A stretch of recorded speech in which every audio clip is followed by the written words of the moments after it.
Hoy en esta mañana es desventaja, pero para ese momento sí fue una gran ventaja, y es que la mayoría eran docentes o son docentes de primera infancia. Yo aprendí muchísimo, porque pues mi formación no estaba por ese lado, entonces aprendí muchísimo de ellas con el tema de la primera infancia, porque desconozco y sigo desconociendo muchos elementos que ellas manejan y la experiencia que como docentes tienen, y digo que hoy es una desventaja porque por eso no están todas las docentes. Porque pues igual ustedes entienden que están con los niños, fue un poco complicado el tema del permiso, si hay 2, 3, por ahí alzaron la mano las profes que pudieron venir y que si al final pues quieren complementar sobre lo que hicimos, pues sería bueno. Entonces a las profes que se les había pedido el apoyo con la presentación, pues enviamos, construimos, pero no pudieron estar en el día de hoy. Esa es la razón pues, por la cual tomo la vocería del grupo. Fue un grupo que se inició, pues este grupo tuvo su inicio en el Colegio Nicolás Esguerra. Estuvimos junto con la profesora Amparo Jaramillo, un grupo numeroso, valga decirlo, un grupo numeroso, y precisamente ser numeroso tuvimos que abrir el grupo. Amparo tomó un grupo, yo tomé el otro grupo, y al siguiente sábado nos encontramos en el Colegio Antonio José de Sucre, donde llevamos casi que buena parte de las sesiones, en donde desarrollamos todo lo que se nos proponía. Con el tema de identidad docente, quisiera antes, pues igual ahí tienen algunas imágenes de lo que fue pues, el primer grupo que se conformó, algunas de las cosas que surgieron y que permítanme antes pues algunas anécdotas que surgieron en aquel momento con el tema de identidad docente. Una, recuerdo que alguna docente decía, bueno, nosotros somos docentes, pero surge un dilema, una disyuntiva, cuando estamos fungiendo como docentes en el aula y otra cuando ya no estamos en el aula. Y entonces, ¿qué pasa con el niño que me encuentro yo en el supermercado y me dice, profe, ya te hice la tarea? Y, oye, es que estamos en... Entonces surge ahí un elemento, es que lo vamos a mirar acá, cómo somos docentes, en qué espacios o cuál es la identidad del docente. Es un primer elemento que nos permite mirar eso de la identidad docente. Y un segundo elemento, un elemento anecdotario también que surgió aquella vez, era alguna de las profes de bachillerato, porque habían dos profes, eran todas primera infancia y habían dos profes que eran de bachillerato, decían, alguna vez tuve la experiencia con algún estudiante, una experiencia un poco difícil, que el estudiante tenía dificultades en el colegio y con el tiempo, él se graduó, con el tiempo alguien en la calle le pide algo de alguna moneda, ella se devuelve, le dicen, oye mona, dame una moneda, ella da la moneda y en el momento en que se encuentran cara a cara, la persona que le pide la moneda, el muchacho la reconoce y sale corriendo. Ella después con el tiempo sabe que era su estudiante que había tenido dificultades en el colegio y pues nos hacía una reflexión, creo que las profes que están acá lo recuerdan, ella decía, y otra vez se me fue. Esos fueron elementos que marcaban un poco sobre el tema de lo que era la identidad docente, nuestra responsabilidad, nuestra forma de intervenir en las vidas de las personitas o personas que están a nuestro cargo. Aquí ya pues, surgieron estos interrogantes que aparecen acá, con las cuales se motivaron y empezamos el tema del análisis de la identidad docente, y pues en primer lugar abordamos el tema del ser docente, sin desconocer que somos, ya lo decíamos en la charla que nos precedía, somos sujetos con una historia, con diferentes particularidades que cada uno de nosotros poseemos y que no se pueden desconocer en el momento de integrar la definición de lo que somos. Entonces por eso hay pues igual no se puede dispersar el ser, y ahí ven un tema donde yo les decía la primera anécdota, ¿somos docentes solamente en el aula de clase o somos docentes en cualquier espacio en el cual nos encontremos? Una primera reflexión que surgía frente a eso. Esta parte pues ya la decía, pero hay un elemento que surgía también en aquel momento y es el llamado a ser docente. También surgían en aquel, recuerdan ustedes, pues fueron una de las sugerencias que se nos hacían, narremos nuestras historias personales y cómo llegamos a ser docentes. Son distintos los caminos, algunos les tocó ser docentes, a otros en verdad lo habían vivido, a otros incluso nos narraban en sus historias de vida que jugaban desde niños a ser profesores o a ser profesoras, organizaban a sus hermanitos en clase. Entonces son elementos que surgían en ese momento frente al tema de la vocación, del llamado mismo a hacer una profesión, en este caso como era la docencia o como es la docencia. Sin embargo, algunos de los elementos que también surgen acá es la responsabilidad inherente a la tarea del ser docente, ¿sí?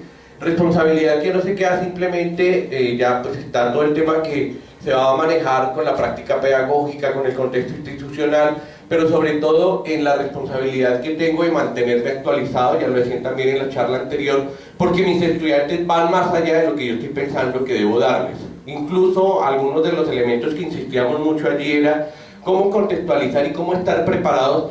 Una cosa es lo que yo tengo preparado antes de entrar al aula de clase, en el ambiente mismo de aprendizaje, y otra cuando ya entro del ambiente de aprendizaje y reconozco que allí hay ciertas personitas que requieren de particularidades en lo que voy a enseñar o en lo que voy a acompañar. Esa identidad docente o ese ser docente plantea la pregunta, ¿qué tan auténtico es? ¿Sí? Y entonces quiero que volvamos un poco sobre la primera anécdota, y es, nosotros somos docentes en el espacio del aula, o cuando yo me encuentro al niño en la calle que a veces me saluda, o cuando yo tengo ciertos comportamientos fuera del aula, ahí hay una disyuntiva a veces de tipo de responsabilidad ética y moral con la imagen que estoy brindando con los estudiantes, que es uno de los siguientes elementos que quiero plantear en esta presentación. Entonces, ¿cómo la identidad docente tiene dos caminos? El ser, que me identifica totalmente, y la imagen que estoy brindando. Por lo tanto, pues entraría en primer lugar lo que nosotros nos sentimos identificados, y nos sentimos identificados es porque estamos plenamente convencidos de lo que somos, para dar imagen de, ¿sí? Si no estamos convencidos de lo que somos, pues quizás la imagen que damos es bastante distorsionada. En segundo lugar, hay una conciencia crítica que permite generar el ser docente, y fueron las últimas palabras que decía ahora nuestro conferencista que antecedía, y es: nosotros tenemos responsabilidades también para transformar y para cambiar, y eso es inherente también a ese mismo ser docente. Igual esto pues ya lo mencionaba, pues simplemente frente a la responsabilidad, ¿qué hacemos? ¿Cómo nos comportamos? Y cómo desarrollamos eso fuera y dentro con los estudiantes. Les decía que había una particularidad muy grande con las docentes de primera infancia, porque quizás allí es donde se generan muchísimos patrones de comportamiento. Ellas enseñaban cómo, pues incluso desde muy pequeñitos, incluso ahora si alguna de las profes nos quisiera complementar esta parte, de acompañarlos desde los primeros años en todo lo que fisiológicamente el ser humano necesita. Y eso, pues es no solamente pues para mí, pues que he sido docente pues más de bachillerato y a nivel universitario, para mí era un reto y sigue siendo un reto, porque pues igual es el aprendizaje de un campo que desconozco. Casi siempre una de las cosas que manejamos durante todos los encuentros era cómo hacer que este triángulo que tenemos acá, fue la figura que manejamos desde un comienzo con ellas, se mantenían cualquiera de los lugares que uno colocara las tres palabras que fueron las que encaminaron la formación de ellas, pues se necesitan mutuamente, y sobre todo en el ser y en el hacer de lo que hacemos, de lo que somos nosotros. Y frente a eso, pues siempre que llegamos a la reflexión, no podemos desconectar ninguno de los tres términos frente a la tarea misma de lo que realizamos. Y pues algunas conclusiones que ustedes pues las pueden revisar ahí pues para no leerlas, pero que yo considero alguna de las, pues me quedo con esta parte, la última, y es: la sociedad necesita del docente para que motive cambios y transformaciones. Cuando se hacía esa comparación frente a lo que incluso algunas de ellas, me atrevo a decirlo, no sé, decían, se lamentaban, igual lo manifiesto porque así lo manifestaban ellas, como lo que ellas hacían en la primera infancia a veces se perdía al entrar al niño al colegio, ¿sí? Había otra particularidad allí, y las docentes, la mayoría pues están con un convenio, Secretaría de Educación, Secretaría de Integración Social.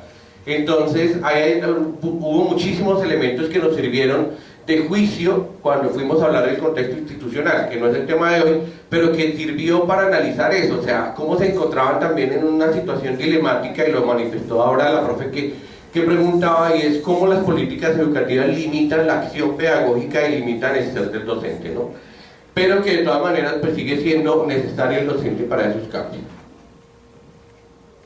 Eso fue lo que pues teníamos preparado, y pues no sé si alguna de las profes quisiera complementar, de las 4 profesoras que están acá. Muchísimas gracias. Así, Chichi nos va a complementar algo con Consuelo. Nieves, perdón. Nieves, Gabriel, Nieves.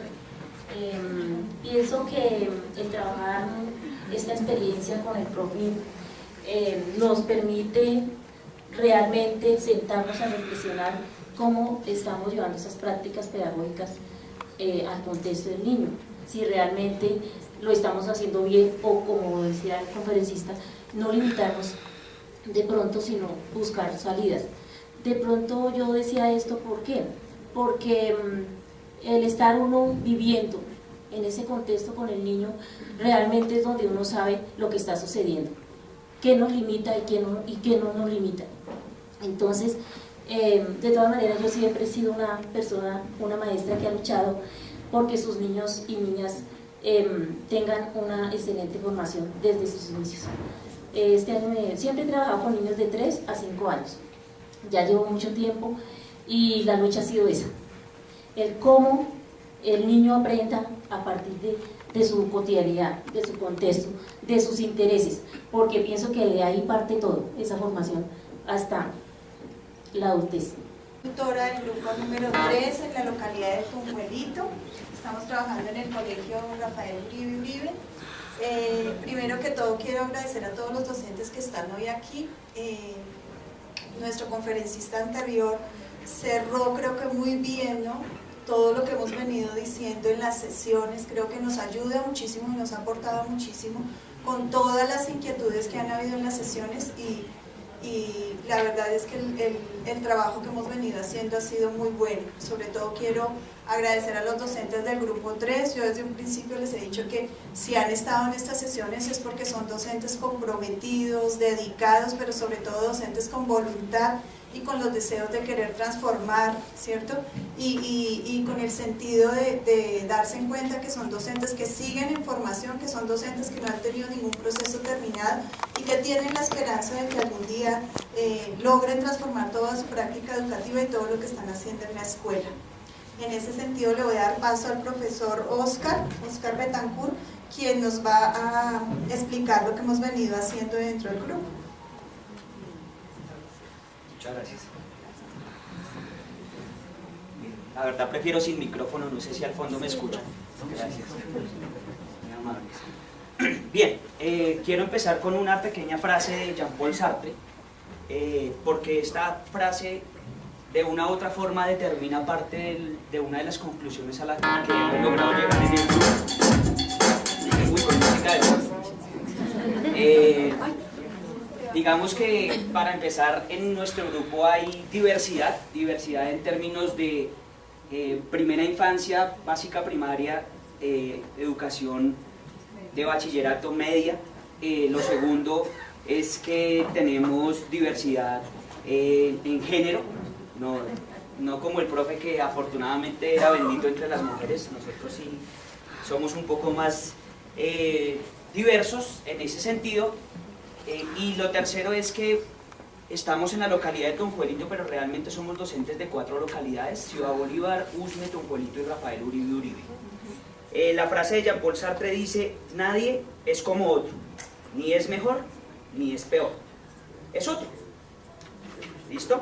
Bien, digamos que cuando logramos trabajar en este proceso de acompañamiento, empezamos a notar como primer elemento fundamental que existen otros, que los niños, esto siempre se ha cacareado, y es que los niños tienen distintos niveles de aprendizaje, que todos los niños pueden llegar a obtener ese beneficio del conocimiento, pero de distintas maneras. Y entonces nosotros aquí logramos comprender inicialmente que querer homogenizar esa palabra pues no debe ser aplicado a la práctica educativa. Sin embargo, pues eso en la realidad es un poco complejo, por no decir que complicado. Las primeras prácticas que hicimos con la profesora nos llevaron a entender por qué fuimos docentes, qué nos llevó a ser docentes y qué de eso que tuvimos de nuestros docentes definitivamente no lo utilizamos y qué definitivamente se sigue manteniendo. La diversidad de las experiencias de los compañeros nos llevaron a concluir que ciertas cosas de eso que parece formación tradicional y que tanto se critica con los modelos pedagógicos, sigue siendo muy vigente e incluso sigue siendo no solo significativo, sino que sigue siendo muy, pero muy valioso. Y esas cosas, pues no hay que dejarlas de lado. Sin embargo, las cosas negativas particularmente vuelven a la misma palabra, y es que cuando a nosotros nos enseñaron, querían los profesores, pareciera de lo que hemos indagado, que nos querían homogenizar, que querían seguir un modelo porque esa es como la principal función de la escuela. Y desafortunadamente sigue sucediendo en muchos ámbitos que seguimos algunos docentes, pues me incluyo porque todavía no he sistematizado experiencia, entonces no sé si sigo buscando esa forma de homogenizar. Digamos que el acompañamiento de FES y de la Secretaría nos ha ayudado a entender que debemos reconocer nuestra labor como docente. Tal vez creo que ese es el punto principal, pero desafortunadamente, por lo que el profesor decía, la economía es la que principalmente direcciona el camino educativo, y bajo esa perspectiva pues no se reconoce efectivamente nuestra labor, y entonces nosotros decimos, ¿cómo vamos a sentir un proceso de reconocimiento o de identidad si es que ni siquiera somos valorados económicamente?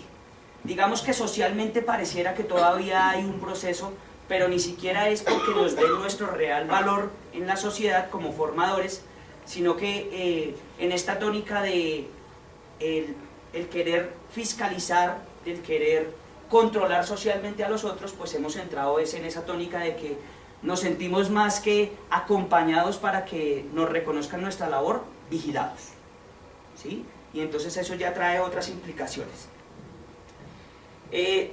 Digamos que nosotros cuando trabajábamos decíamos que pues, las cuestiones del cómo aprenden los estudiantes ha empezado a tener gran importancia, a tal punto que cuando manifestábamos nuestras experiencias de cómo realizábamos u organizábamos nuestras clases, cómo metodológicamente íbamos a seguir el proceso, una de las cosas fundamentales, por no decir que la más importante, era preguntarnos cómo es que aprenden los muchachos, qué queremos que aprendan, ¿sí? Más que el qué quiero enseñar yo o cómo lo quiero hacer yo, sino es más centrarnos en ese sujeto, porque ahí ya hay una diferencia trascendental, y es que le damos el lugar que se merece como ser humano al estudiante.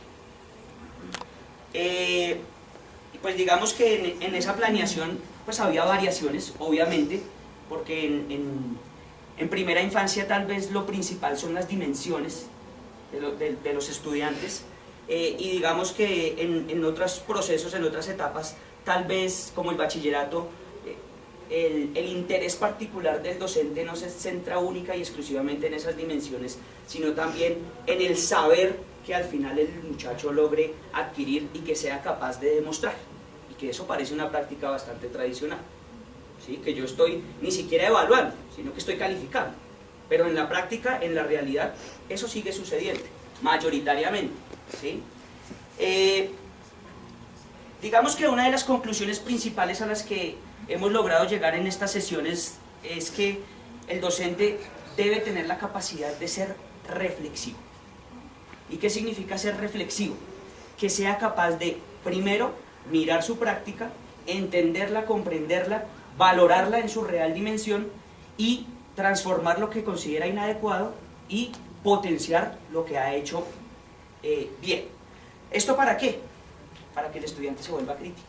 Digamos que uno de los objetivos principales de la educación contemporánea debería ser darle a ese chico las herramientas suficientes para que llegue a criticar esa sociedad que lo está apabullando con el ánimo de transformar. No únicamente criticar por criticar, sino que exista un proceso de transformación evidente.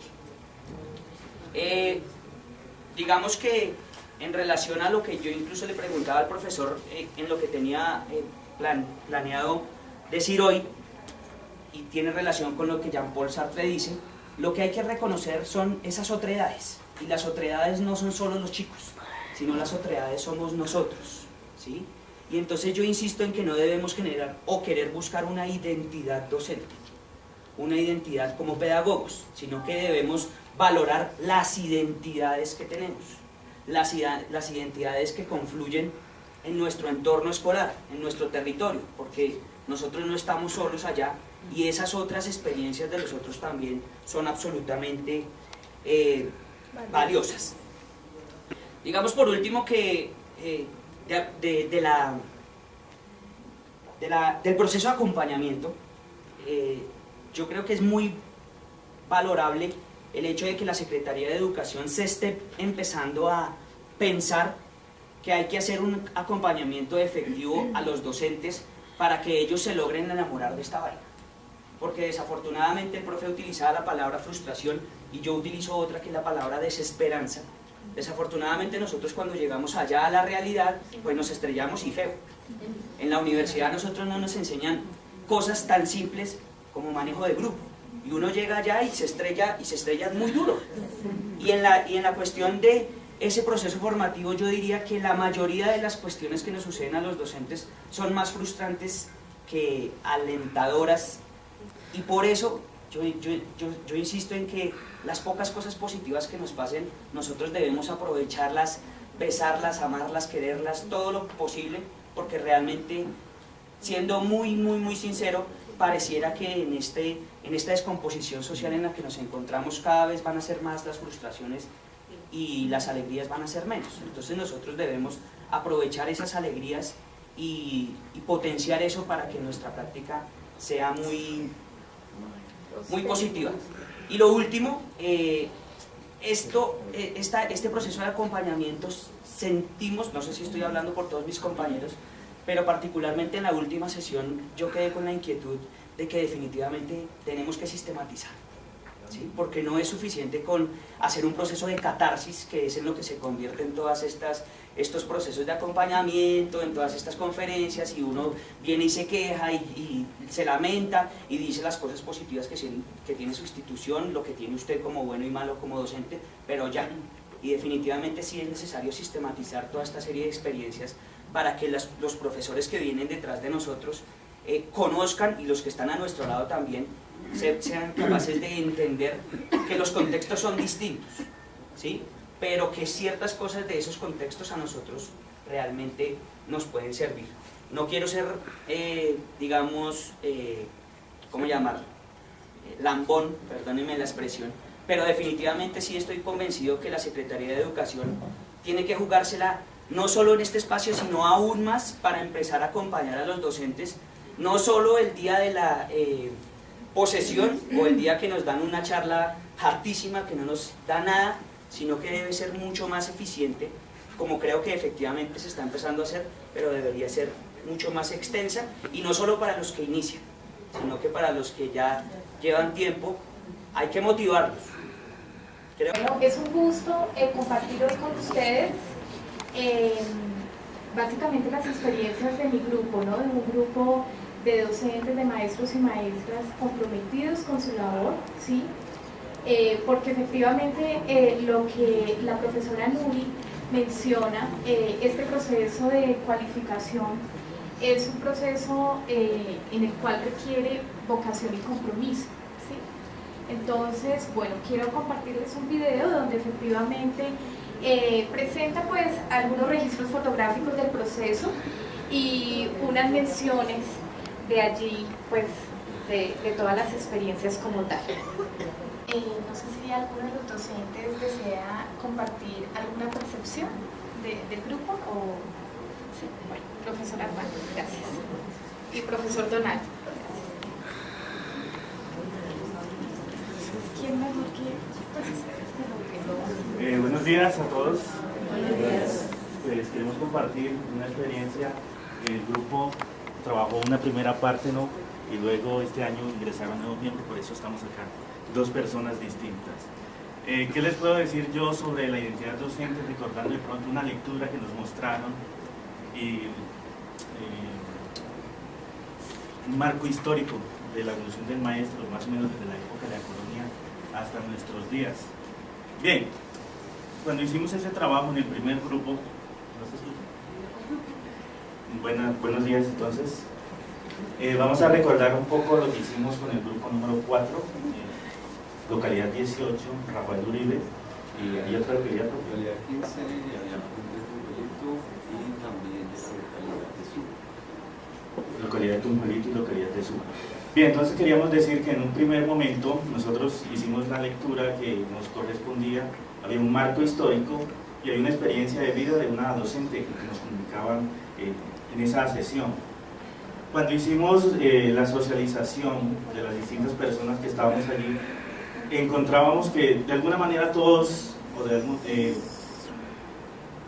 nos sentimos llamados por una experiencia docente, nos reflejábamos en algún docente que tuvimos en algún momento de nuestra vida y empezamos a hacer las comparaciones entre el docente tradicional y el docente actual. Apareció esa famosa frase que nosotros de pronto padecimos, que era la letra con sangre entra, ¿sí? Y pues que ya en el día de hoy eso no es así, no está vigente. Entonces llegábamos como a unas conclusiones, aunque la pedagogía tradicional yo la respeto y hay cosas que tienen valor, ¿sí? Que todavía persisten y no son negativas. Siempre debe haber un orden, un conducto regular en el aula. Yo llegaba como a una conclusión, y bueno, yo soy docente de lenguaje, de humanidades, más que a grandes explicaciones soy dado a dar metáforas. Entonces, yo creía o considero que la relación que se establece actualmente entre la docencia, el profesor y el alumno, es una relación de amor, entendiendo la relación de amor, lo que se da en amistad, lo que se da en un matrimonio, lo que se da en la relación maestro-docente. O sea, siempre hay que actualizar. Retomo de pronto una palabra que dijo el compañero. A veces a uno le toca mantener el amor, seguir enamorando al estudiante. ¿Cómo se da esto? Reflexionábamos con los compañeros, es que yo no puedo transmitir lo que yo no siento, ¿sí? Si yo escogí esto por obligación o porque no había otra cosa que hacer, o sea, que me tocó, como quien dice, uy, me está dejando el tren, me tocó casarme porque o era esa o no había nada para mí. Entonces por eso hago un poco esta metáfora. Es muy distinto de cuando tú haces eso por convicción. Yo creo que los maestros que están acá, la mayoría, están por convicción. Eso se vio reflejado, por ejemplo, en los diálogos muy sinceros, muy fraternales, que tuvimos en los encuentros. O sea, que tú sientes que no es que la persona está ahí porque tiene que estar, sino porque lo disfruta, y desde ese sentir, de esas ganas de compartir, surgen las experiencias. Entonces, hay algo que retomo de nuestro conferencista y que nos hablaba de que el maestro, más que ahora un dueño del conocimiento, un dueño de la información, es un ser que debe saber interrogar. ¿Y cómo se logra eso? Yo creo que tiene que ver un poco con la contextualización, y había una discusión por aquí, una docente y el profe también decía, ¿cómo hacemos esto para contextualizar? Y hablan de proyectos ciudad-escuela, ¿sí? Yo creo que a veces no se trata como de que tengamos que sacar físicamente a los chicos. Afortunadamente, por mi formación como docente de humanidad, yo puedo hacer uso del teatro, por ejemplo, y traer situaciones de la vida real al salón.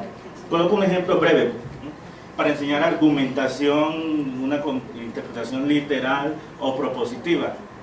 Y yo convierto este lado que está acá, esta sección, lo convierto en un bus, ¿sí? En un bus, y en una situación cotidiana aquí en Bogotá se suben personas a vender productos o a dar información. E inmediatamente, sin necesidad de sacar al niño a la calle, yo estoy haciendo esa práctica, ¿sí? Y los chicos se sienten vinculados porque son experiencias que ellos han vivido. Entonces, ese enamoramiento, esa inclusión y esa contextualización pasa por el lado de la creatividad también, ¿sí?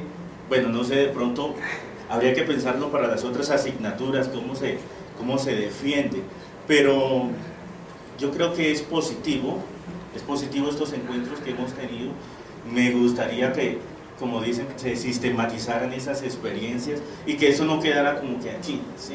Otro llamado sería como que también estuviera la parte administrativa, la parte de rector, esas otras instancias, cuando vemos el WhatsApp, por ejemplo, mi rectora no me dejó ir, no pude asistir, y creo que son encuentros importantes que merecen la pena compartir. Yo quiero agradecerles a todos ustedes, a nuestra monitora, coordinadora, tutora, y a todos los compañeros por compartir todas sus experiencias. Y aquí les paso a mi compañero que tiene otra cosa que decir. Muchas gracias.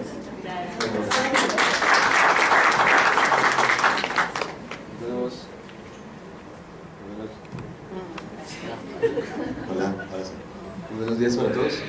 Mi nombre es Armando Herrera, soy docente de ciencias del Colegio Francisco de Paula Santander de la localidad 15. Ingresé al grupo de maestros noveles porque una compañera me informó en un día: mira, hay esta oportunidad, se encuentra jornada, ¿por qué no te inscribes? A mí siempre me ha gustado la parte de docencia, estoy enamorado de este cuento. Yo sé que hay muchas frustraciones, yo sé que hay muchos problemas, pero hay una razón de ser y son los estudiantes, ¿sí? Y cuando uno llega al aula, se para frente a ellos y se convierte, como lo diría por ahí Petro, en un héroe, ¿sí? Cuando ellos empiezan a verlo a uno como un héroe, cuando empiezan a ver que su docente está del frente, cuando usted se convierte en un buen director del grupo, cuando se convierte en una imagen para ellos, hombre, las cosas funcionan. Ahí como que ya lo del manejo del grupo y eso pasa a un segundo plano, porque empiezas a ganar algo que es muy difícil, es el respeto. Que ellos te vean en ti otra persona, ese otro que de pronto le va a dar herramientas para transformar su realidad, para salir adelante y para hacer algo mejor de su vida, adquirir calidad de vida. Ahí mi institución es 5 dimensiones personalizantes hacia una mejor calidad de vida. Yo creo que ese discurso lo manejan casi todos los colegios. O sea, uno que le dice al chico: ¿estudie para qué? Para que tenga una mejor calidad de vida, para que le ofrezca algo mejor a su familia, para que tenga un mejor futuro. Yo creo que esa es la realidad que tenemos que transformar. Nosotros tenemos chicos de estratos bajos, con problemáticas, ustedes la saben mejor que yo, en todos los niveles, en primera infancia, en básica, primaria, secundaria, media, en universidad pasa igual, ¿sí? O sea, en todos lados vamos a encontrar problemas. El docente ve en el problema una oportunidad, eso lo discutíamos en grupo, y creo que algo que yo tengo que recalcar y retomar de mi equipo de trabajo, porque no fue mi grupo, fue mi equipo, fueron mis pares pedagógicos, fue eso, que nos unimos, discutimos, salieron propuestas, salieron nombres para hacer libros, eso fue una locura. O sea, yo hacía mucho tiempo no tenía un grupo de trabajo tan interesante, un grupo con el que pudiera discutir temas concernientes a lo que a mí me gusta, que es la pedagogía, y un grupo que me aportara tantas cosas. Y por él decía el compañero: somos otros, sí, somos otros, claro. Y a veces nos pasa eso como docentes, que como que el orgullo nos gana. Entonces yo soy de ciencias naturales, entonces yo no me meto con el de ciencias sociales porque históricamente ha habido un conflicto ahí, entonces no me hablo con él. Y la vaina no es esa. Por ahí lo decía el conferencista, yo creo que hay que apuntarle más al rollo de la complejidad, ¿sí? Ver el todo en la parte y la parte en el todo. Por ahí no hablaba en algún escrito moral. Y también hay otro escritor, con esto cierro, y es que uno debe ver en los niños esa triada de lenguaje, experiencia y aprendizaje. Y esa triada yo la vivencié en mi grupo. Hubo lenguaje, hubo experiencia y ante todo hubo aprendizaje. Muchas gracias. Presentación, yo hago una pequeña introducción y ya el grupo trabaja su apuesta de reflexión y su apuesta pedagógica. Muchas gracias y vamos a una pequeña presentación. Bueno, muy buenos días. Mi nombre es Luz Janet Ultrago, vengo de la localidad de Ciudad Bolívar y estoy en el grupo del 16 con el profesor Jorge. Buenos días, mi nombre es Aura Pinto, vengo de la localidad de San Cristóbal. Buenos días, mi nombre es Amparo Higuera y vengo de la localidad Antonio Nariño. Buenos días, mi nombre es Lina María Morales y vengo de la localidad de Barrios Unidos. Buenos días, mi nombre es Carmen Alicia Duarte y vengo de la localidad Ciudad Bolívar. Buenos días, mi nombre es Orlando Montero y vengo de la localidad de Chapinero, trabajo con adultos. Bueno, otras compañeras no pudieron asistir hoy por efectos administrativos pues, y responsabilidades directas con los niños, y otras que le dan pena, me dice para acá mi compañera. Bueno, el tema es el siguiente. Obviamente la socialización es sobre la identidad docente. Nosotros queremos en esta presentación rescatar el reconocimiento de la historia social, política e individual, por aquello de quien no reconoce su historia tiene de pronto el riesgo de repetirla. y para efectivamente hacer que los ciclos, en lugar de permanecer estáticos, evolucionen hacia una espiral, queremos precisamente reconocer esa historia y poderla transformar en un proceso dinámico que hace parte de la identidad docente. Y es que efectivamente en nuestra formación educativa y en nuestra práctica pedagógica vamos armando un constructo emocional y un constructo intelectual frente a lo que nosotros somos. Pero esa identidad puede irse cubriendo de capas, y primero somos una persona, después otra, y esas capas no se reelaboran. En otros contextos se llaman máscaras, ¿cierto? Entonces nos toca la máscara de la política tal, entonces esa política, no, ya se acabó, vamos a la política Z, entonces nos ponemos la máscara de la política Z.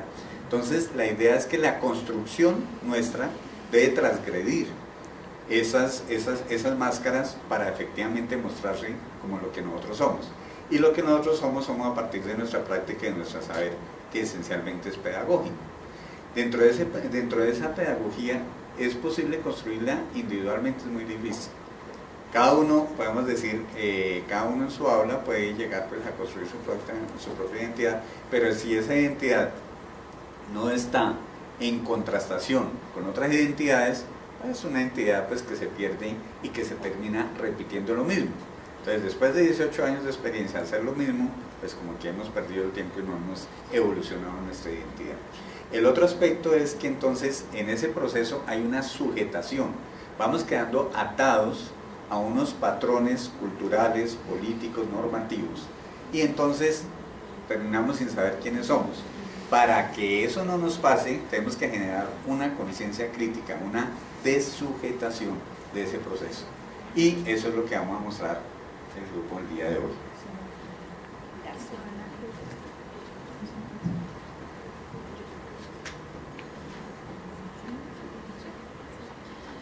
Bueno, compañeros, buenos días.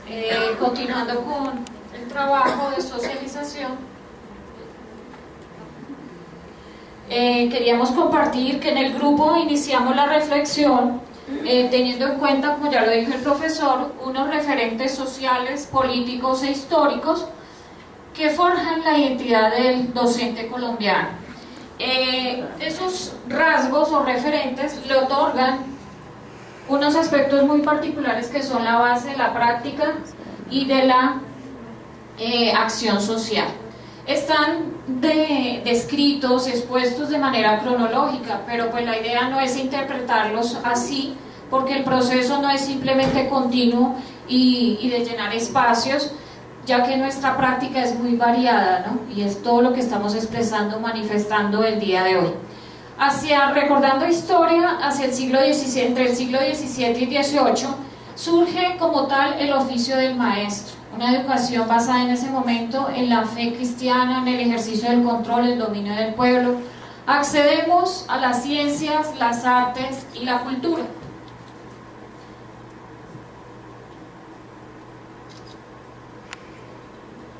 Encontramos otros referentes muy importantes hacia el siglo XIX. En 1808 se instaura la formación de los maestros con el objetivo de profesionalizar o fundamentar esa práctica docente. Surgen entonces las escuelas nacionales, llega la misión alemana, si recordamos algunos personajes característicos como Lancaster y Pestalozzi, como lo vamos a ver más adelante, y hacia 1870 encontramos el Decreto Orgánico de Instrucción Pública Primaria.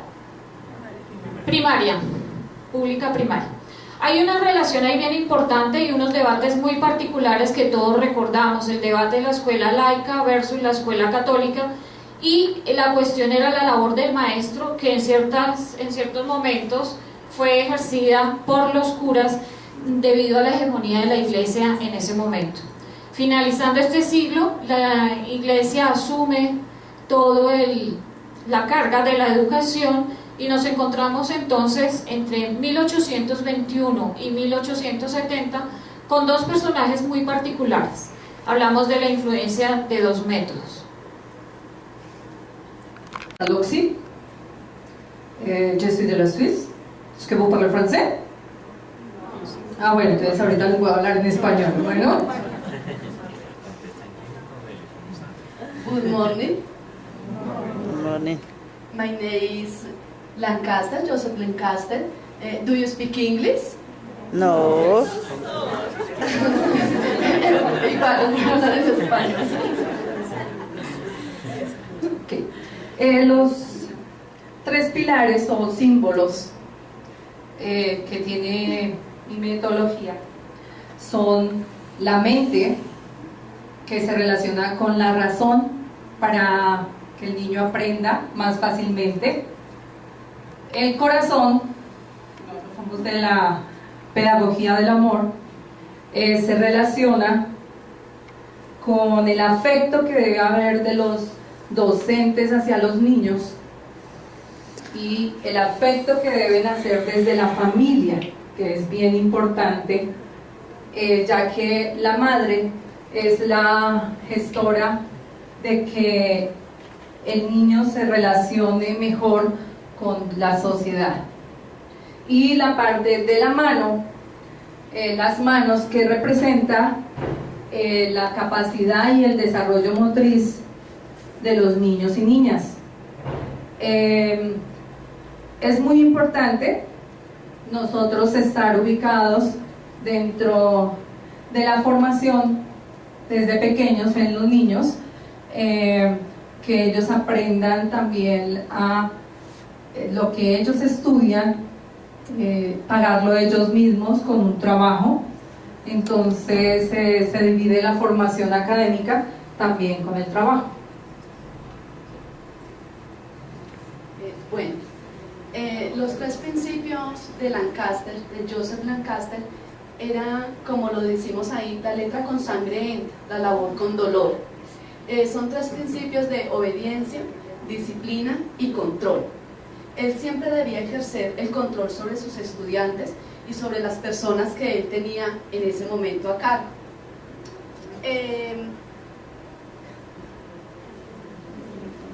Bueno, pero también él trabajaba la educación mutual. Los niños que eran líderes, los que sobresalían, ellos apoyaban a los niños que iban, digámoslo así, como un poco más atrás. A pesar de que él tenía el castigo físico, pero aparte de eso, él los encerraba en jaulas, ¿sí? Cuando ellos se portaban mal, él los encerraba en jaulas y tenía las expresiones como orejas de burro, entre otras, que eran como los castigos emocionales y psicológicos que él ejercía sobre sus estudiantes para conseguir que los mismos estudiantes pues tuvieran como esa disciplina y seriedad en el momento de la toma de las clases. Entonces, como ejercicio para continuar con la exposición, recordemos que para esa época el maestro que fundaba una escuela era el que daba las clases para todos los chicos. Si la escuela tenía 1000 estudiantes, era un maestro para los 1000 estudiantes. Entonces, pues no sé por qué nos quejamos ahora, ¿cierto? Solo nos tocan 50 y ya no queremos. Entonces, se impartía bajo 2 cosas. Una, el castigo, y otra, los premios. Entonces había un docente que dirigía, pero él nombraba monitores. Entonces vamos a tener a Lancaster como monitora para el castigo. Si hablan por teléfono o hablan ahí, entonces el castigo. Y yo voy por repartiendo corazoncitos como premio a los que se porten bien. Continuamos con la exposición.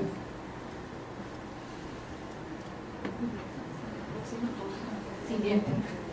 Iniciando entonces el siglo XX, frente a ese panorama, se establece una discusión crítica frente a la pedagogía de Pestalozzi particularmente, quien se enfrenta a esa visión emergente de la psicología experimental que se constituyó a partir de 1917 en una psicología que pasa a ser base de la formación y de la acción en las aulas. Tenemos allí otros aspectos importantes que resaltar. Está hacia 1900 el enfrentamiento de la Iglesia versus Estado por lo mismo, la noción de vigilancia, control parámetros normales y además de la vigilancia, el examen, ¿no? Hacia 1933, cuando se fundan ya las facultades de educación, posterior a ello surge el primer escalafón docente, inscrito en el decreto 1602. Hacia 1959, hay un error allí, FECODE aparece como movimiento sindical que propende por las condiciones laborales del maestro. Después ese objetivo, por cuestiones políticas y demás, pasa a ser la organización sindical que lucha por la educación pública, y por eso allí esas tres referencias: educación pública. Por políticas públicas pasa a ser el objetivo la calidad educativa, y hacia 1979 encontramos entonces el estatuto docente inscrito en el decreto 2277. Gracias a la Constitución 91 surge también la Ley General, y con ella entonces quedamos inscritos dentro de dos decretos que nos rigen desde ese momento, el 2277 y el 1278. Algo particular de esos decretos es que se le permite a los docentes de diferentes áreas del conocimiento que ingresen a la carrera docente, con unos requisitos específicos que aparecen allí inscritos. Hacia el 2010 se reglamenta la formación docente en las facultades de educación, y algo muy importante es que la formación docente a partir de ese momento se va a basar en el desarrollo de las competencias. Bueno, tenemos en la educación básica acá un trabajo pedagógico que hicimos en grupos, y es el de memorizar las partes de la Biblia, castigar al estudiante dejando sin descanso, que eran hacer planas, o sea, todo lo que tenía que ser el seguimiento de las instrucciones, lo que mandaba siempre el docente, y tenía que ser así, ¿cierto? Venía el castigo también, corregir los errores con los relazos en la mano, pegarle la tiza con la cabeza. Yo me acuerdo que yo fui víctima de el jalonazo de las orejas, que si no hace las cosas entonces te jalo las orejas. Entonces era algo así como pues abrupto a diferencia de cómo es la atención ahora con los niños y las niñas. Y entonces viene esta apuesta pedagógica en la que nosotros decimos que es importante tener las experiencias, la autonomía, los intercambios de los saberes, y expresar, hacerles expresar, hacerles entender a los estudiantes que nosotros no somos como los que sabemos todo, ¿sí? Sino que es impartir el conocimiento, es saber que ellos también tienen los saberes previos, y que esa participación activa nos lleva a que ellos adquieran confianza. Entonces tenemos que tener ese gusto por la educación, parte de ahí, parte de nosotros como docentes, en enseñar una obra de arte, como lo decía Freire. La educación es el desarrollo natural, progresivo y sistemático de todas las facultades. Entonces es muy importante que los chicos tienen muchas problemáticas en las casas, y nosotros no podemos ser un problema más. Esa confianza que nosotros les hacemos llegar a ellos es lo que podemos hacer cambiar un poco la educación, y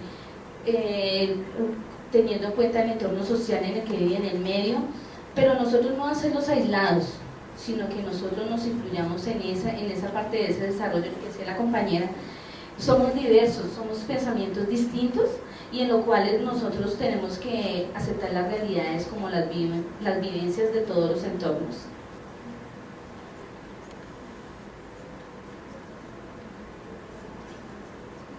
Bueno, dice ahora la experiencia profesional.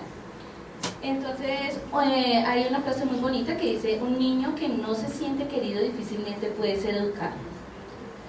Y es en las experiencias en el aula. Siempre tenemos que tener en cuenta que los niños, desde la educación inicial, nosotros como docentes fortalecemos siempre esa educación en normas y valores. ¿Por qué? Porque esas son las bases fundamentales con las que ellos ingresan a la educación escolar. Muchas gracias.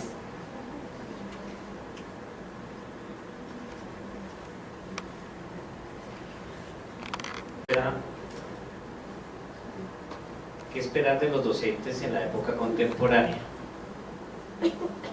hemos tratado de, en este gráfico, de tomar unos elementos que no son fáciles, porque los retos para el educador moderno son inmensos, teniendo en cuenta que el contexto, el desarrollo tecnológico mundial, la transformación de la sociedad, como decía Peter Drucker, ¿no? Lo único permanente en esta sociedad es el cambio. Todos los días cambia la tecnología, en general todo lo que nos rodea está cambiando permanentemente, entonces nuestros retos parecieran ser casi cada día más gigantescos. Comenzaríamos primero con una sólida formación pedagógica, el papel tan grande que tiene la Facultad de Educación y la Universidad en la formación de los nuevos maestros. Se nos exige en este momento que seamos primero que todo unos seres, unos maestros con unas buenas cualidades éticas, morales y valores, que tengamos una muy buena formación en los medios tecnológicos, porque pues, justamente hablando de las competencias, una de las competencias del mundo del hombre, no solamente el docente, sino del hombre actual productivo, es el poder manejar tanto conocimiento, procesar tanta información a través de tantos canales y medios de comunicación como existen, y cuáles de esos poderlos llevar a las instituciones educativas. En el caso nuestro, pues el colegio tiene todas las aulas, tienen las famosas aulas amigas, y ha sido una gran ayuda, pero también estos medios se convierten en obstáculos cuando la mayor parte de nuestros estudiantes permanecen imbuidos en estos elementos. Entonces es algo de doble filo, ¿no? Por otro lado, la parte de la formación no es ni siquiera un segundo, ya iríamos como en un tercero o cuarto idioma, sobre todo teniendo en cuenta que los primeros años son fundamentales para el aprendizaje de un segundo o un tercer idioma. También al maestro actual se nos está exigiendo, y se nos va a exigir muy seguramente, que todos por lo menos mantengamos un dominio de un segundo o un tercer idioma. Algo también muy importante, últimamente en la educación media y básica se nos ha olvidado la palabra de rigor académico, pero a pesar de que hablemos de muchas cosas, de activismo, de pedagogía activa, constructivismo, se nos sigue midiendo todavía con el sistema de la disciplina mental, resultados de examen de estado.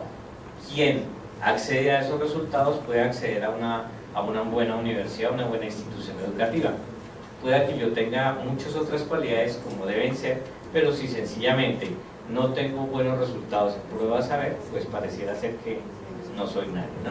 También tiene que ver mucho con justamente una formación integral del docente, para que de allí puedan desprenderse otras dimensiones. La dimensión social. El docente, pues tenemos la gran responsabilidad, es un agente fundamental de transformación social de las comunidades. Si nosotros podemos, si el maestro se forma bien, puede impartir una formación sólida, una formación seria, una formación. El maestro definitivamente enseña con el ejemplo. Alguien decía aquí, es el modelo de vida. De alguna manera, si uno recuerda a los maestros, ¿quiénes fueron los maestros modelo de vida? Los maestros que si uno recuerda, pues son maestros que tenían ciertos valores como la puntualidad, la presentación personal, la forma, el respeto con que se dirigían a sus estudiantes. Cosas de este estilo son los maestros que trascienden. De pronto esos maestros de locha, de poca exigencia pasaron, pero de ahí no trascendieron. Entonces es muy importante tener en cuenta esto, ¿no? Esa parte de la dimensión social es muy, en el caso del trabajo que yo tengo con adultos, uno lo ve a diario. Desde el año pasado, dentro del plan de estudios, hemos adoptado las competencias de emprendimiento, ya hemos tenido ferias, ya tuvimos 2 ferias de microempresas estudiantiles. Como son adultos, los resultados se han visto muy rápido. Estuvimos una semana en la página de la Secretaría de Educación con adultos. Es algo que, aparte de lo puramente académico, en el caso de ellos, hay que generarle otras expectativas de vida. Tiene fundamentalmente un papel de transformación social, de tener impacto, ya que si tenemos unos chicos bien educados, por supuesto, los contextos irán cambiando, las realidades sociales cambiarán, nuestra responsabilidad es muy grande frente a los entornos donde laboramos. Este enfoque diferencial, pues digamos que es algo relativamente nuevo en nuestras instituciones. En esta parte pues no soy la persona más experta, pero que he observado, lo que decía la profesora aquí, que maneja la parte de los niños NED y necesidades educativas transitorias y permanentes, y aparte de eso, en el caso de los muchachos de de inmersión y de aceleración. Hablabas en estos días con una maestra y me decía, no, a mí me nombraron para aceleración y allá, como Mr. Big, lo votaron a una institución educativa, la Secretaría de Educación no les tiene unos programas. Yo sí estaba convencido de que a ellos les han dado unos programas sólidos, teniendo en cuenta que son estudiantes de comportamientos muy complicados, porque son chicos de 16, de 15, 16, 17 años que están comenzando el bachillerato y son muchachos que no son fáciles. Estas maestras las enviaron a romperse ya con estos muchachos y no han tenido la Secretaría de Educación muy bien. El espíritu muy bueno de tener estos programas, pero falta mucho más capacitación, falta que por lo menos ellos puedan acceder a unas páginas, algo mucho más cercano. La acción comunicativa, pues la educación definitivamente es un acto comunicativo permanente y pues que no solamente se reduce a una información directa, sino utilizando todos los medios tecnológicos como habíamos hablado. La pedagogía del afecto, definitivamente el ser maestro es un acto, pienso yo, de vocación y ojalá podría llegarse a trascender la misión. Hablamos con las maestras, las compañeras, que algunas inicialmente no pensaban ser maestras, pero en su caminar se fueron enamorando de su profesión. Entonces, definitivamente, si la educación no se hace con amor, con afecto y especialmente con pasión, definitivamente los muchachos perciben eso. Si uno no hace eso, esa actividad, ese trabajo con amor, definitivamente eso es algo que queda muerto. Entonces, a grosso modo, pequeños retos que tenemos para hacer. Muy amables. Personalmente no soy de las personas que tengo en mi mente el apague y vámonos, sino todo lo contrario, estoy aquí y aquí me quedo. Entonces, básicamente con esa perspectiva, de pronto en esta primera presentación que vamos a abordar, van a encontrar ustedes un tinte que de pronto de cierta manera ustedes van a catalogar como romántico, pero no por romántico, positivista y cariñoso, va a dejar de ser realista y pues ajustado pues obviamente a lo que nosotros se nos suele presentar. Entonces, el primer módulo que nosotros abordamos y que hemos estado oyendo a los demás grupos durante el transcurso de la mañana, tiene como título la identidad docente. Y en ese sentido, pues coincido con el profesor que mencionaba que la identidad docente no puede homogenizarse ni puede ser única e indivisible. Creo que si todos nosotros somos seres únicos e irrepetibles, tenemos características y rasgos que hacen que precisamente esas características y rasgos se transmitan en nuestro quehacer pedagógico, en nuestro desenvolvimiento individual. Desde ese punto de vista, entonces, la identidad docente lo analizamos en nuestro grupo, en nuestro equipo de trabajo. La identidad docente parte de un autoconcepto y ese autoconcepto es obviamente el que cada docente tiene de sí mismo, y allí analizamos que era muy importante que nosotros como docentes identificáramos nuestras fortalezas y nuestras debilidades. Les decía yo a mi grupo de docentes que nosotros somos expertos en hacer matrices DOFA y les decía que la retaba a realizarse una matriz DOFA, un DOFA personal. De hecho lo hay, en los coaching actuales los hay. Entonces era un poco como desde el reconocimiento mío como persona, con mis fortalezas y mis limitaciones, reconociendo eso, es de donde puedo empezar a proyectar esa identidad docente.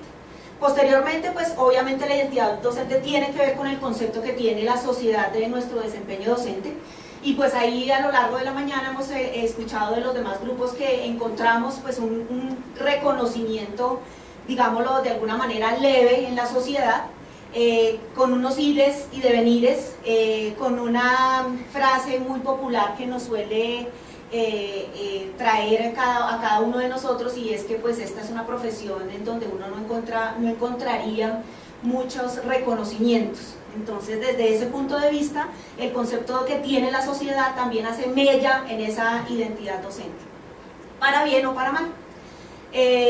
También la identidad docente depende de la función social que pues nosotros tenemos por encargo, y dentro de esa función social tenemos miles de responsabilidades.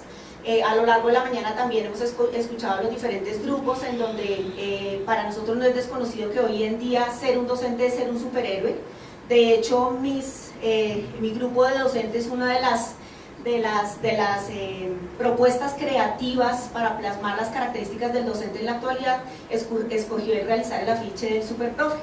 Y básicamente es eso, nosotros somos todero en una institución educativa, pues somos en principio docentes y educadores, pero somos también padre, madre de familia, consejero sentimental, enfermero, celestino, etcétera, etcétera. Entonces digamos que tenemos todos esos tintes y todas esas responsabilidades y todo lo que acarrea pues tenerlas a espaldas.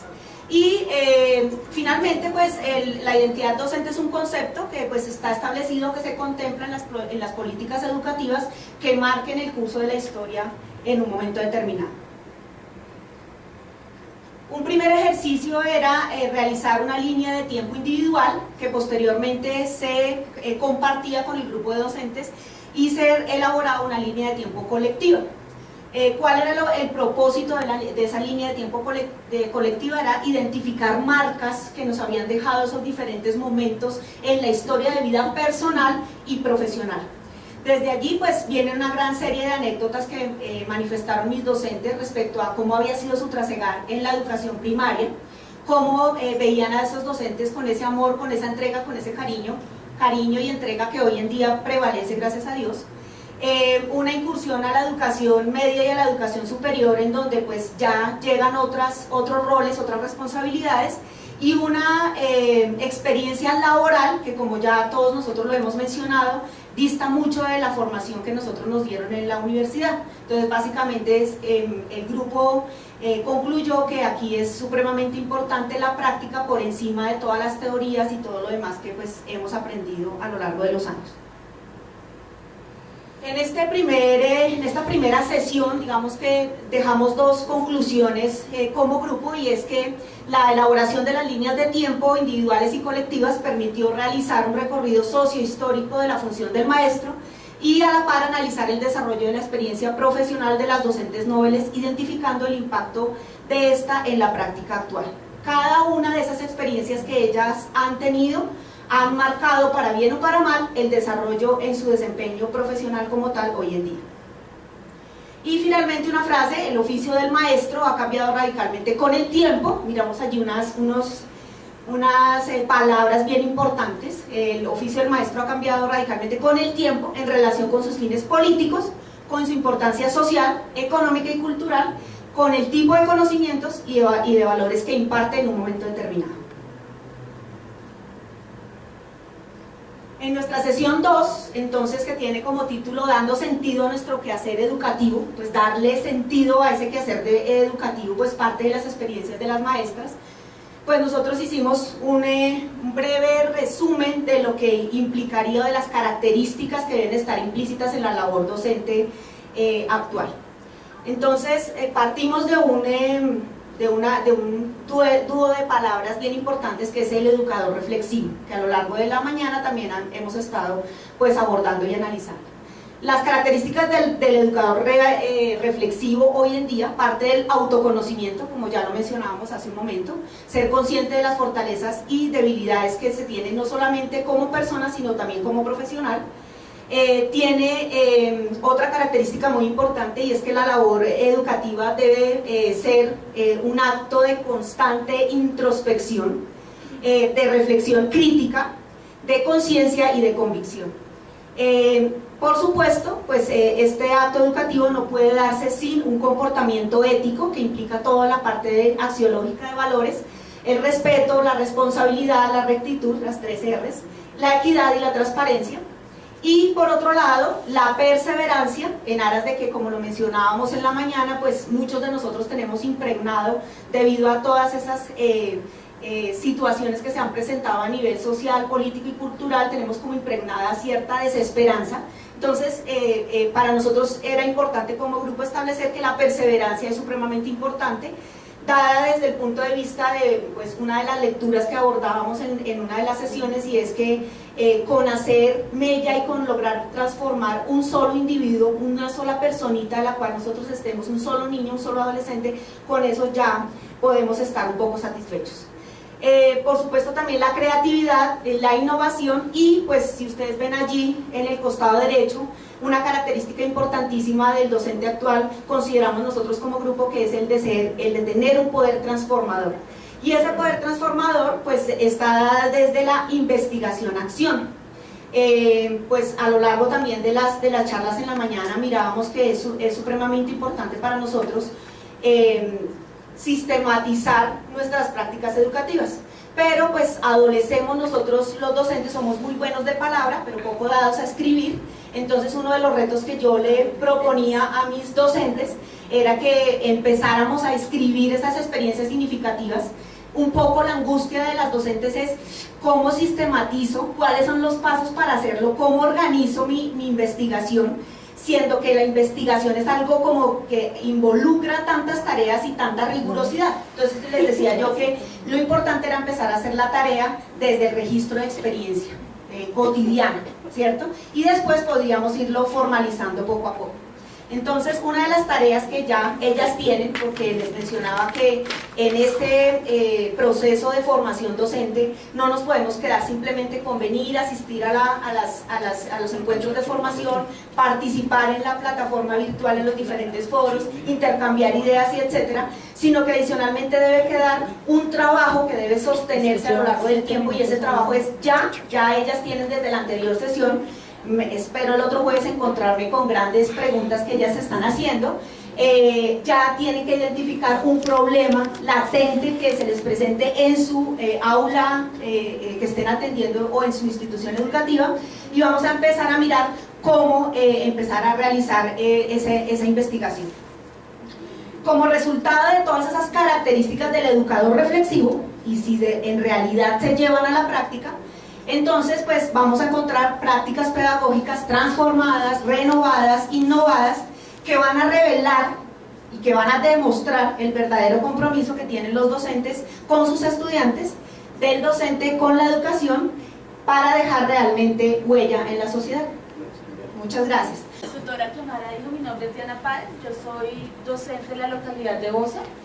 En este momento pues me encuentro desempeñando una función de coordinación en encargo, entonces me parece muy interesante cuando un compañero decía que las personas administrativas no se preocupan mucho por venir a estos espacios y yo que estoy ahorita compañera de ustedes en un cargo diferente, me doy cuenta de la importancia de abrir esos espacios.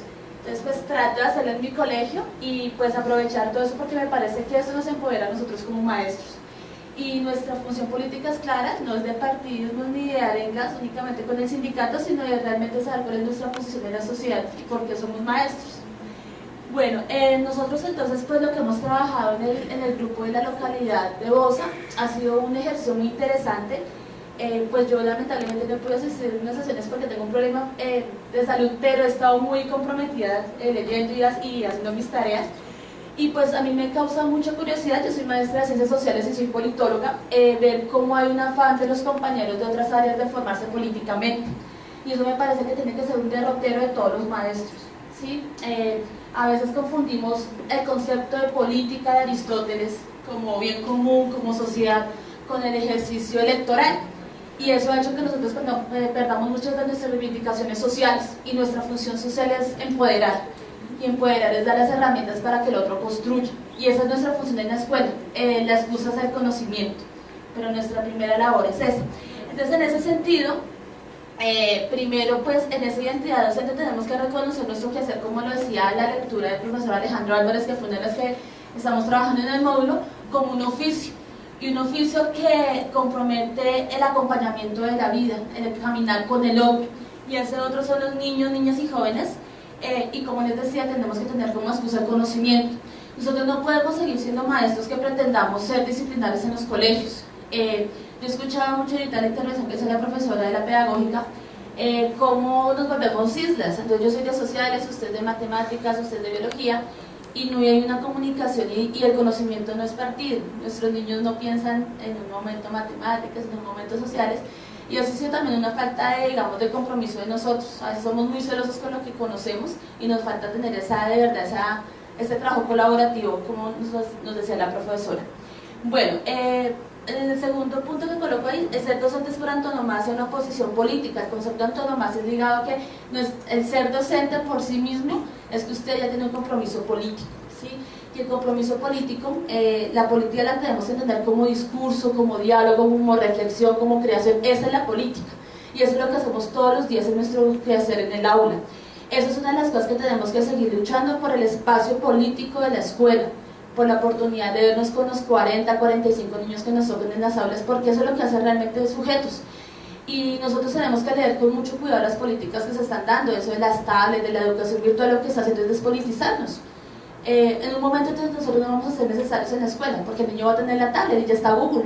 Y ustedes han escuchado que lo que no está en Google no existe. Entonces eso es lo que tenemos que entender, que la razón social y el compromiso político se hace en la construcción y en el otro, en el sujeto, en la construcción del sujeto, en el reconocimiento que yo estoy, pero también en el otro está. Entonces es una labor muy importante que tenemos en la escuela. Y también pues eso nos tiene que llevar a que no tenemos que también entrar en esas políticas, como decía el profesor, de homogenizar. Ese concepto de que solamente el consenso es lo válido, es lo que nos está matando, porque no damos la oportunidad de disenso, porque es malo que el otro piense diferente, porque es malo que el estudiante diga en un momento, profe, yo no estoy de acuerdo, porque ese mal discurso de la democracia nos está llevando a que tenemos que pensar de una sola manera. Y eso lo tenemos que también reivindicar en nuestro quehacer docente. Nosotros a veces también como compañeros nos molesta que el otro nos diga lo que no nos gusta. Y a veces con la misma actitud, con la misma ejemplo, es lo que nosotros construimos ciudadanos. Y tercero, reconocer nuestro oficio como contribución para el análisis de las realidades que ha habido históricamente en la sociedad. Los compañeros hacían el recuento histórico de cómo ha sido la posición del educador en Colombia y la educación en Colombia ha sido un comodín de los partidos políticos, ¿sí? Hasta hace poco, en el 80, que empezó FECODE como una reivindicación, pero que lamentablemente también ha sido permeada por discursos politiqueros. Tenemos que ver, es que la educación es un proyecto, ¿sí? Y nosotros no podemos estar ligados únicamente a las políticas que vengan, porque lamentablemente en Colombia hay políticas de gobierno más no de Estado.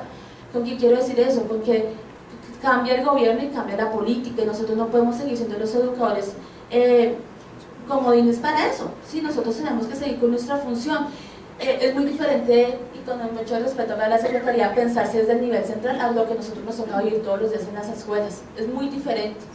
Y desde allá es que se hace verdad la política educativa. A nosotros, como decía la profe ahorita, deberían preguntarnos sobre educación, porque nosotros somos los expertos en educación. Y eso llama para que también escribamos. Todo el mundo en Colombia habla de educación, menos los educadores, ¿sí? Y tenemos que volver a retomar ese espacio. Bueno, una situación de asistencialismo que despolitiza. Nosotros tenemos que darles las herramientas a los niños para que eso no es un regalo, eso es una cuestión de impuestos, pero que también se den cuenta que ellos tienen herramientas para exigir, ¿sí? Y que los niños, por ser niños, no tienen una minoría de edad, sino tienen unas capacidades para poder enfrentar y retomar los retos que le da la vida todos los días. Colocaba aquí unos pies preparados para correr detrás de los sueños de los otros, que son los propios, para llegar a donde se los necesiten. Como decía Kiomar ahorita, nosotros en las escuelas cumplimos una labor social que no es disciplinaria únicamente, sino de acompañamiento. ¿Y cuántos de nosotros no hemos estado detrás de los niños ayudándoles a que puedan de una manera u otra desarrollar sus sueños? Esa es nuestra primera labor. Y lo que decía ella, a veces uno cree que no hace mucho y uno sale de la universidad con unos discursos políticos muy fuertes y como que uno a veces se estrella y entra en desesperanza, como decía el compañero, pero con tal de que uno empiece a generar esa huella, empieza a generar de verdad conciencia social. Un pensamiento abierto, social, político, donde el docente traspasa el límite del conocimiento. Nosotros ya no tenemos que estar pensando únicamente, y es muy triste escuchar que se me está acabando el tiempo y se me está quedando el programa, no alcancé a ver los temas. El que esté pensando así no está pensando en educación, porque ya pensar en temas en la escuela no debe ser el discurso pedagógico que manejemos. Debe ser las realidades, debe ser para qué sirve eso, para qué sirve, por ejemplo, estudiar el espacio, hacer un mapa.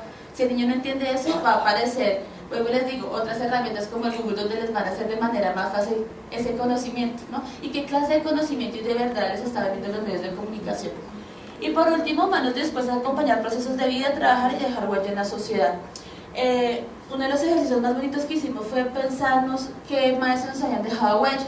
Hay unos que tristemente dejan una huella por la forma en que trataron a las personas, o de manera positiva o negativa, ¿no?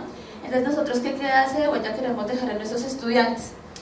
Yo tengo una hija de 5 años y que ya me encontré a un estudiante y el estudiante me abrazó y yo decía, o sea, uno se siente muy contento de verlo, ¿no? Y sobre todo cuando han estado en situaciones tan vulnerables.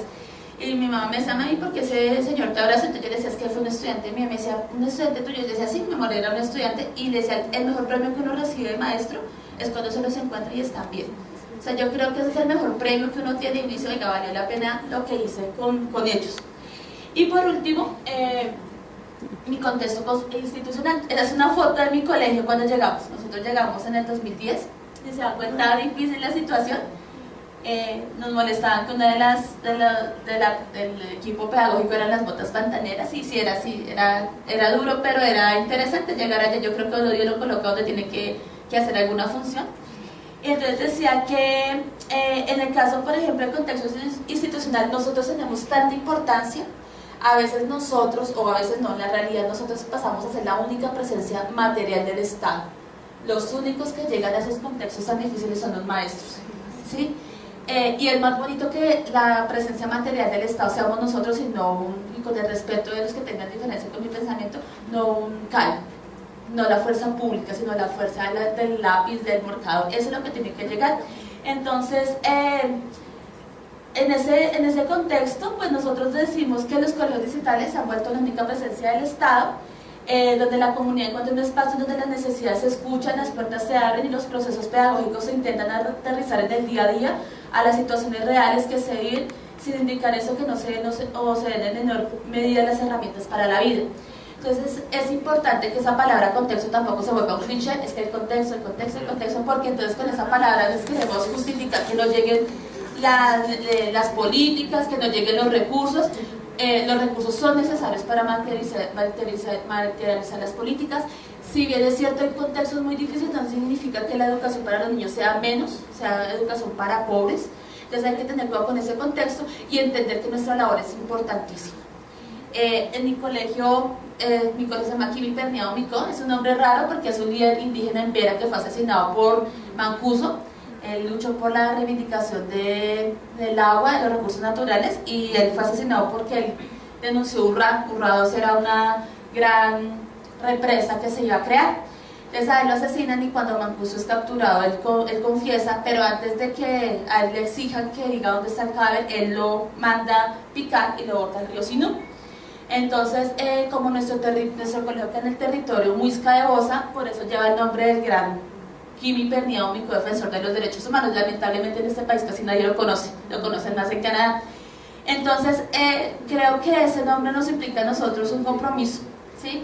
El contexto es difícil, el contexto a veces es duro, a veces uno sale con desesperanza porque uno es ser humano, pero es para que veamos, compañeros, y creo que eso ha sido de lo que más me ha interesado de este encuentro de Nobeles, maestros Nobeles, es que nos reconozcamos que nuestra labor es valiosísima, que lamentablemente estamos desprestigiados. Ayer hubo una marcha, entonces salen las noticias que hicimos, fue un trancón y no la reivindicación, que los maestros hemos perdido a lo mejor muchas prebendas de tipo económico, pero que tenemos que volver a reivindicar nuestra labor, ¿sí?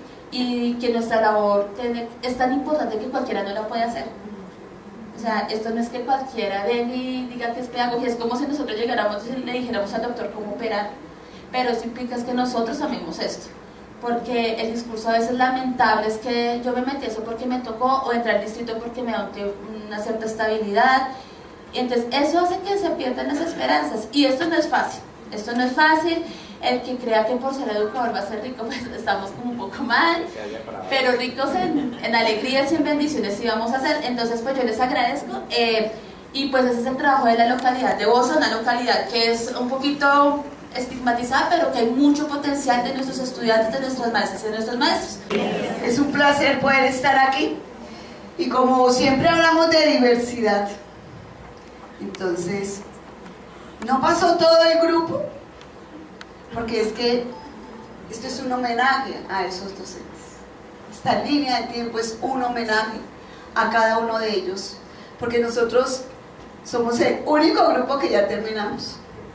Desde el 7 de febrero terminamos. Fue un grupo sólido, fue un grupo que me enriqueció a mí como docente, lo disfruté, lo gocé, aprendí muchísimo y por eso quiero decirle a todos los docentes nobles muchísimas gracias.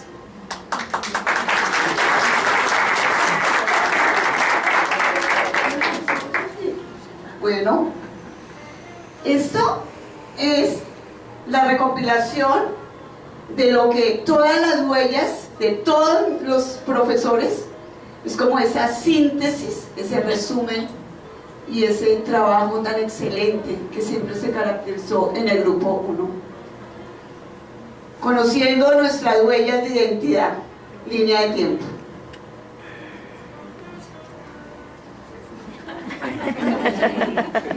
Aquí vemos las huellas de cada uno de ustedes, maestros, maestros inolvidables, porque es un grupo muy grande de maestros de primera infancia, maestros que nunca olvidarán nuestros niños ni nuestras niñas, ni la sociedad, porque trabajar hoy por primera infancia con los niños y las niñas es el gran premio que Dios nos ha dado. Estamos transformando sociedades con esos niños de 1 año y medio, 2 años. Ya estamos haciendo una gran labor y los trabajos y las reflexiones que hacía cada uno de los grupos de primera infancia eran unos trabajos muy juiciosamente preparados, reflexionados. Tuvimos un gran grupo de primera infancia y otro grupo de básica primaria y secundaria. Grupo 1, Colegio Nicolás Esguerra, 28 docentes nobles, fue un grupo maravilloso, grande, emocionante. Línea de tiempo. Ser maestro a lo largo de una trayectoria.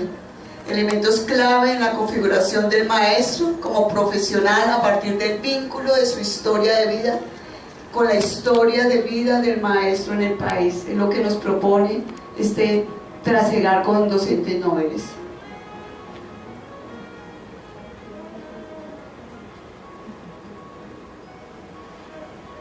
Línea de tiempo. Entonces podríamos ver qué pasó en primaria, en bachillerato, en la universidad y en ese ejercicio docente.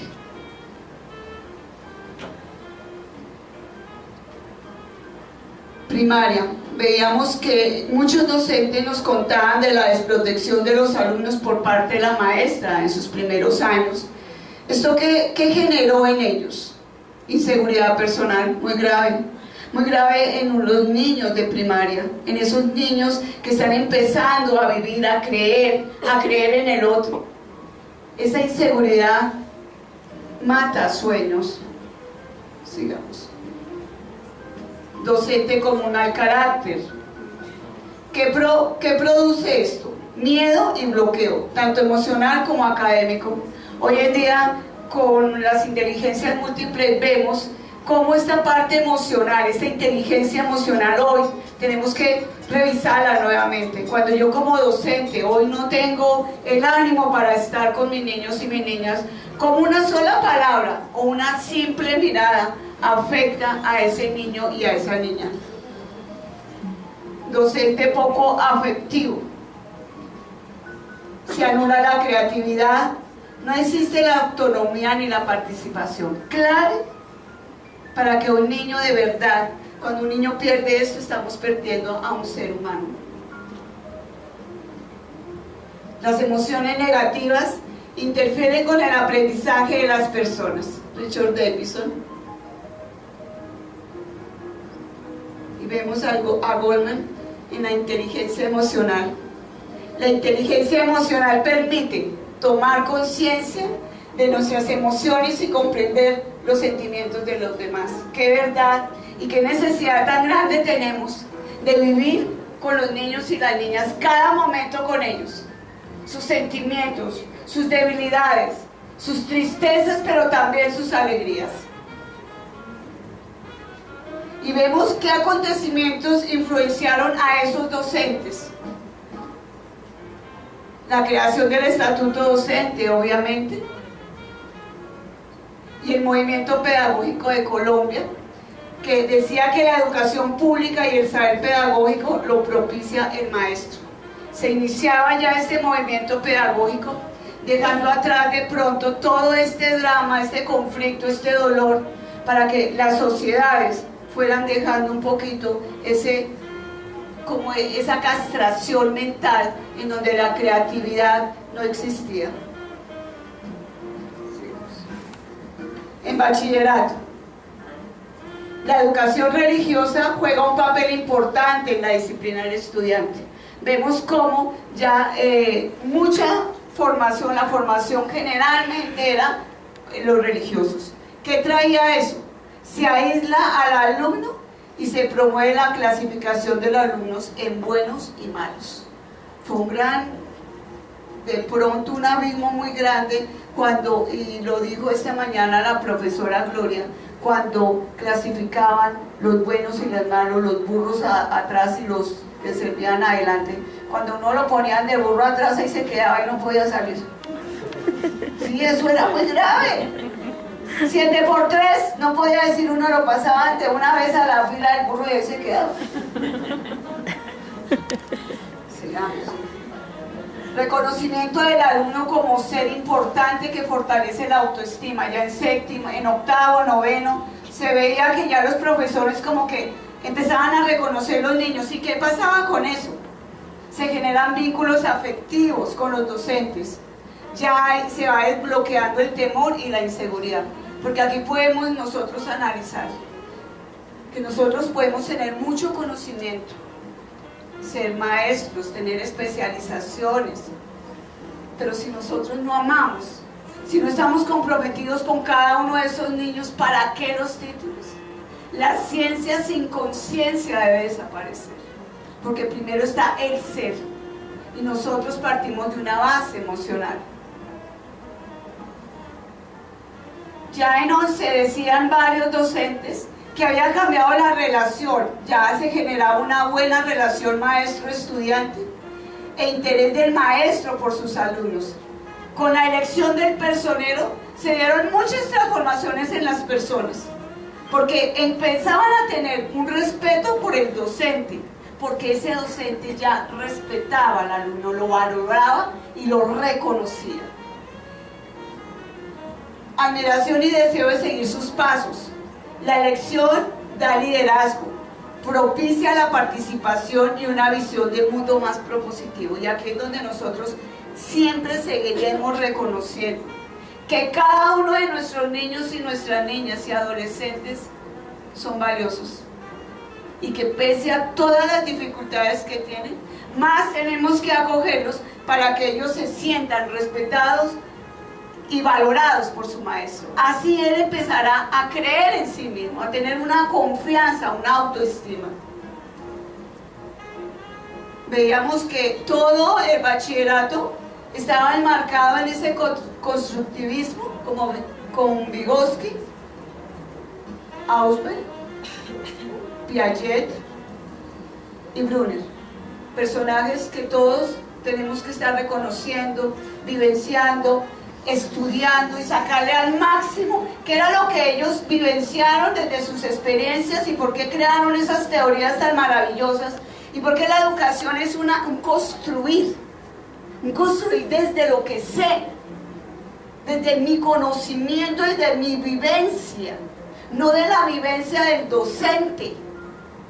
Entonces el constructivismo estaba enmarcado en ese bachillerato. Se requiere que el docente de hoy asuma funciones más amplias, tenga en cuenta el desarrollo individual de los niños y jóvenes, reconozca en sus alumnos a seres con talento y creatividad. Permítame un momentico, permítame. Recordemos a Miguel de Zubiría, cuando él con su instituto Merani desaparece mucho de lo que él decía y dijo, no, ya no quiero en Merani los talentos especiales, porque en su libro de talento y creatividad él dice, no hay niños que nazcan con talentos, el talento y la creatividad se hace, y él cambia toda su estructura y hoy está trabajando muy diferente a lo que fue hace unos 15 años, porque dice, hay que trabajar todos los días en cada uno de los niños el talento y la creatividad. renuncie a asumir ante ellos y ellas una posición de poder. Cuando de verdad el maestro se da cuenta que los niños tienen conocimientos, que los niños también son muy importantes y que entre todos generamos el conocimiento.